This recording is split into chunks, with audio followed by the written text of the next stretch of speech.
Muy buenos días.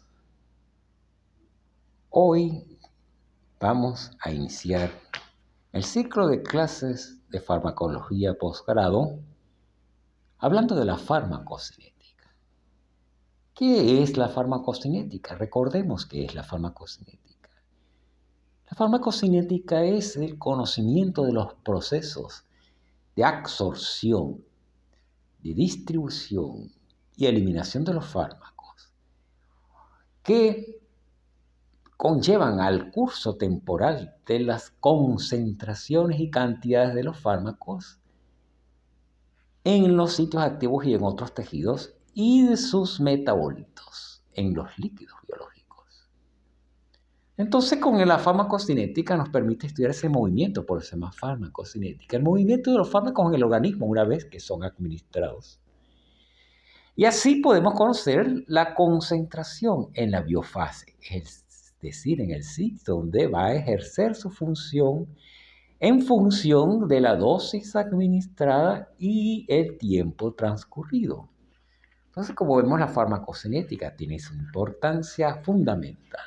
Ahora vemos en este gráfico, más o menos aquí está, como esquematizado qué es la farmacocinética, que no es más que vean allí cómo se administra el fármaco, la dosis adecuada, que una vez que es absorbida, o si es administrada directamente por vía endovenosa, bueno, de un acceso solapa este proceso de absorción, ella se va a llegar a la sangre y de allí se va a distribuir a los diferentes tejidos del organismo, unos más, otros menos, de acuerdo a la irrigación de los mismos.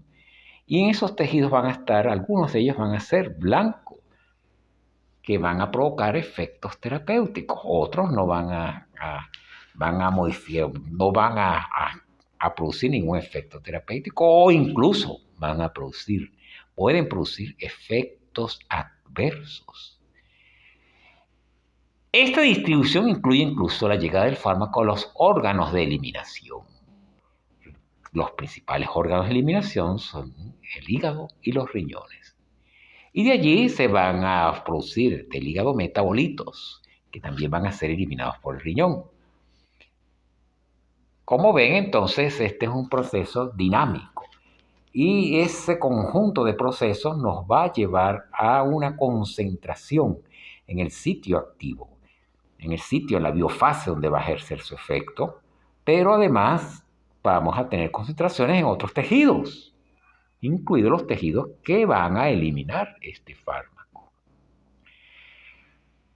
Cuando estas concentraciones también alcanzan estos tejidos que uno no busca que alcancen allí, pero igual lo va a hacer, como dije, puede generar efectos adversos o no generar ningún efecto.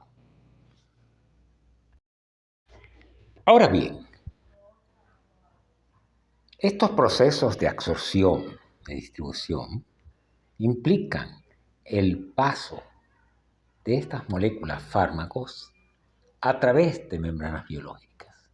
Es decir, si administramos un fármaco por vía oral, este debe atravesar membranas biológicas del intestino para poder llegar a la sangre y ser distribuidas al resto del organismo, también atravesando membranas biológicas. Entonces tenemos que conocer cuáles son las propiedades que regulan el paso de fármaco a través de las membranas biológicas.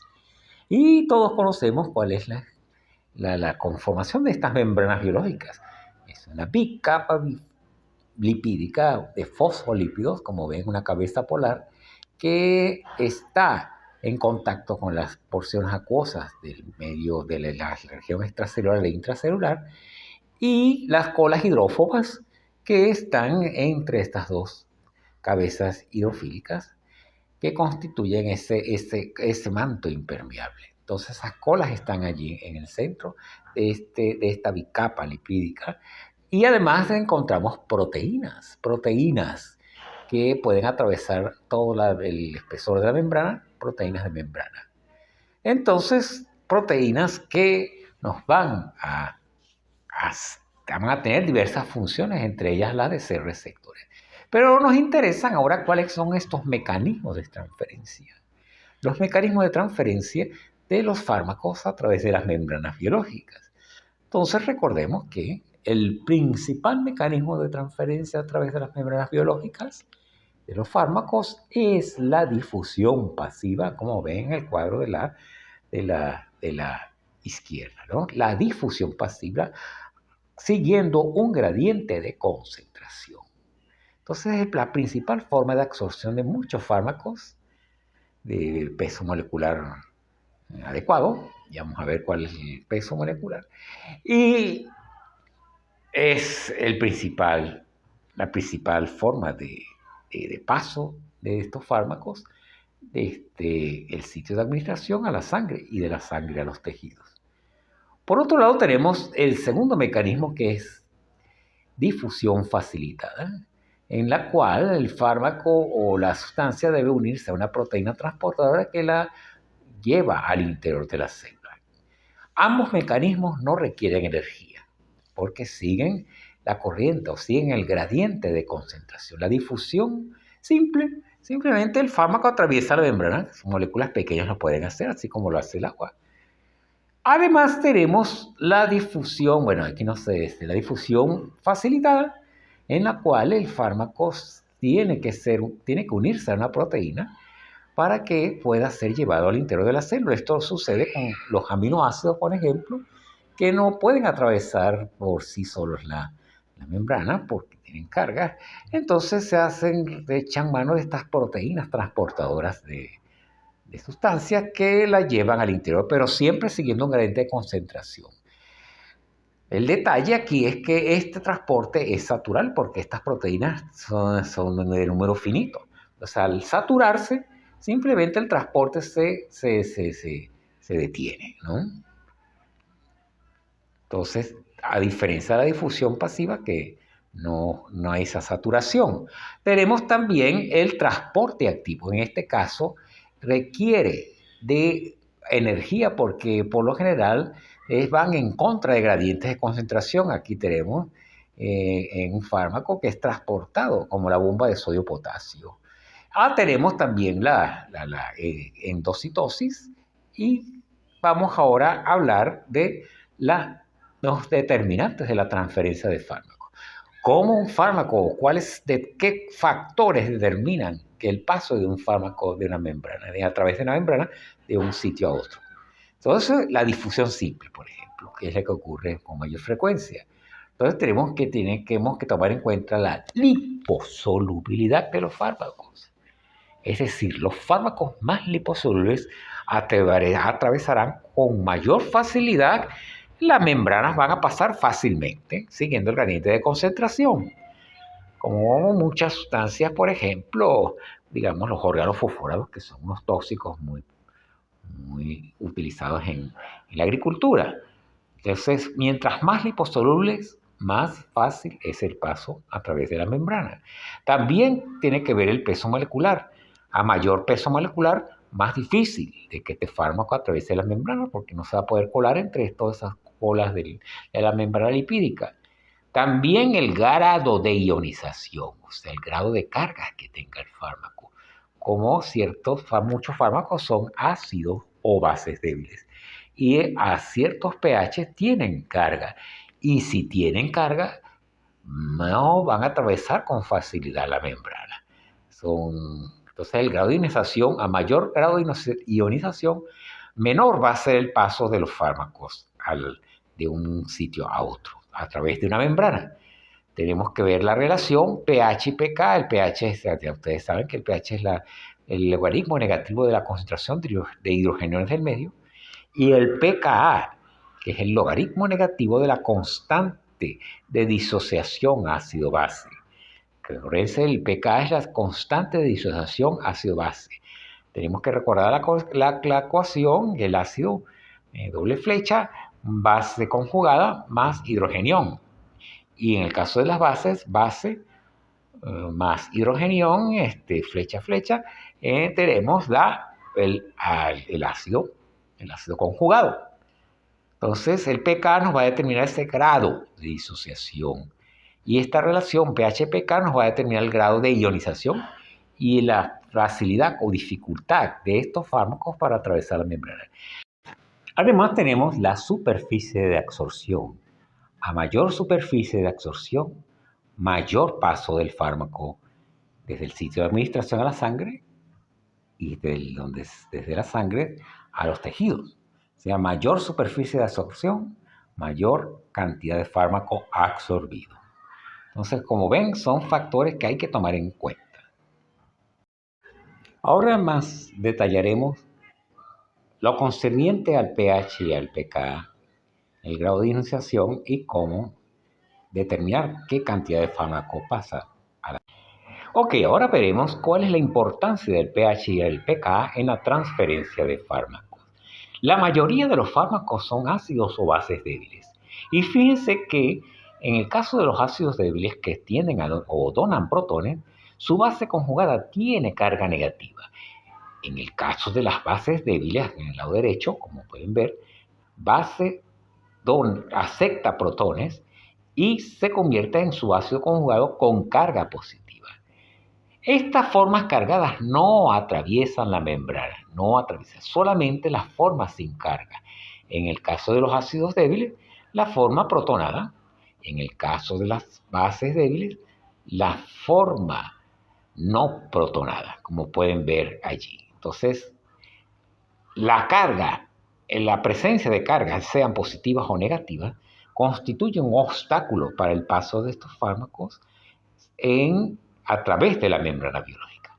Ahora vamos a ver aquí vemos los pKs de algunas sustancias farmacológicas y destacamos el ácido salicílico. Fíjense el pKa de 3, pKa 3. Tenemos también el ácido acetil salicílico con un pKa de 3,5, si lo pueden ver allí, y que, bueno, son ácidos débiles, fíjense los pKas. Y vemos aquí la ecuación de Henderson-Hasselbalch, que la deben recordar porque ustedes la vieron hace mucho, donde el ácido débil, vean, protonado, dona su protón y se convierte en la base conjugada con carga negativa. Y al contrario, la base débil acepta protones y se convierte en el ácido conjugado con carga positiva. Entonces tenemos la fórmula que ustedes ya conocen, el pH igual a pK más el logaritmo del cociente ionizado y no ionizado. Ahora observemos esta figura. Cuando el pH del medio es igual al pKa del compuesto que allí mora, tenemos que las concentraciones de las formas protonadas y no protonadas van a ser iguales. Así que ahí tenemos la igualdad. En el caso del ácido, si el pH disminuye y se hace menor al pK del compuesto, tenemos entonces que van a predominar las formas protonadas de ese ácido. Y si es un ácido protonado, no va a tener carga, o sea que a pH bajo los ácidos no tienen carga y son más liposolubles y atraviesan la membrana plasmática. Si elevamos el pH por encima del pK de ese compuesto, vamos a obtener, en el caso del ácido débil, un predominio de las formas de la base conjugada con carga negativa. Y ya el hecho de tener carga negativa es un obstáculo para que atraviese la membrana plasmática. Volvamos a la ecuación de Henderson-Hasselbalch, donde vemos otra vez la ecuación de pH igual a pK más el logaritmo del cociente en el caso del ácido débil, de las formas ionizadas sobre las no ionizadas, y en el caso de las bases débiles, de las formas no ionizadas versus las ionizadas. Consideramos ahora el caso del ácido salicílico. Su pKa es de 3 y el pH del medio en el estómago es de 2. Sustituimos en la fórmula de Henderson-Hasselbalch el pH igual a 2, el pH 2, pKa 3, más el logaritmo de las formas ionizadas sobre las no ionizadas, que es la fórmula de Henderson-Hasselbalch. Entonces, ya podemos hacer el cálculo, tenemos que hacer el despeje de acuerdo con la fórmula de Henderson-Hasselbalch. Ya lo tenemos allí. 2 es igual a 3 más el logaritmo de forma ionizada sobre no ionizada.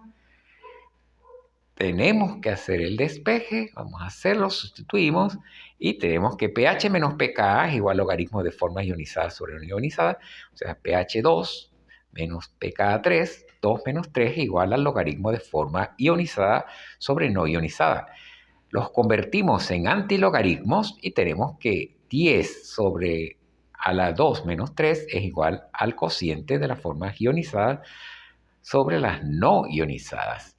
Entonces, hacemos la resta respectiva de los exponentes de la base 10. Tenemos que entonces 10 a la menos 1 es igual al cociente de las formas ionizadas sobre las no ionizadas. Eso es igual a 0,1. Entonces, 0,1 es el cociente de las formas ionizadas sobre las no ionizadas.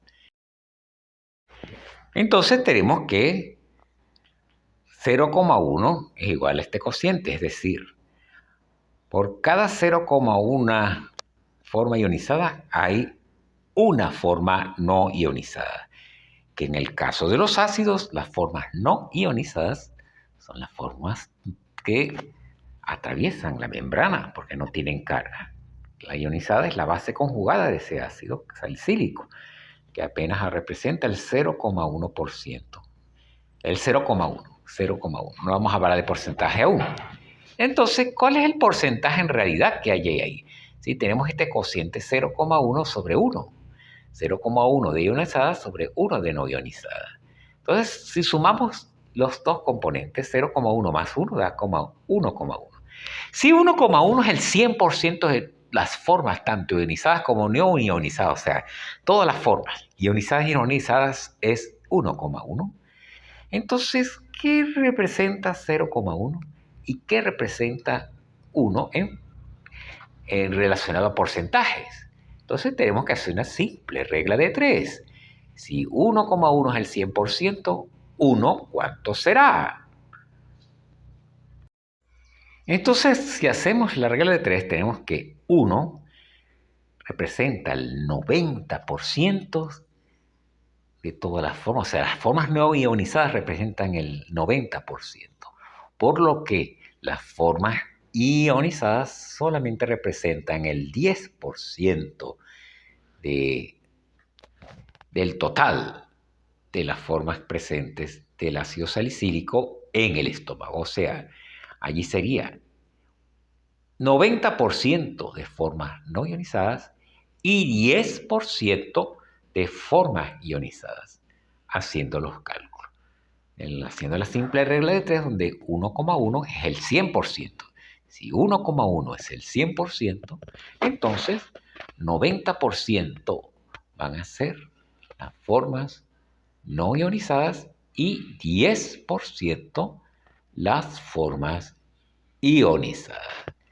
Espero que esto quede claro. Entonces vean entonces que es un ejemplo de cómo en medios ácidos, los ácidos débiles predominan en su forma protonada sin carga, como en este ejemplo que vimos del ácido salicílico. Un ejemplo que podemos incluso repetirlo con otros fármacos que estén en la lista que vimos anteriormente. Podemos hacerlo con el ácido acetilsalicílico que vimos, me recuerdo, que tenía un pKa de 3,5. Y podemos hacerlo con cualquiera de los fármacos que ustedes consideren necesarios, de acuerdo al pH del medio. En este caso estamos considerando el estómago, que tradicionalmente es un medio ácido.